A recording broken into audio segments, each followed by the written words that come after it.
পুলিশের ঘরে খবি হে পাড়ার ওই যে হে পাড়ার আকবর সাহেব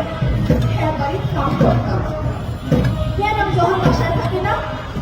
হে আমারে বাসায় যায় কাজ করতে কয়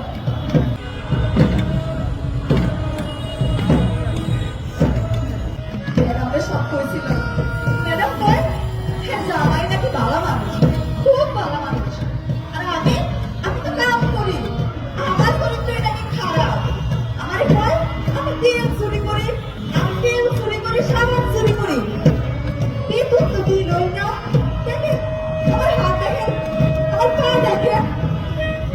পায়ে না কোনো জায়গা রাখছে না আমরা গরিব বলে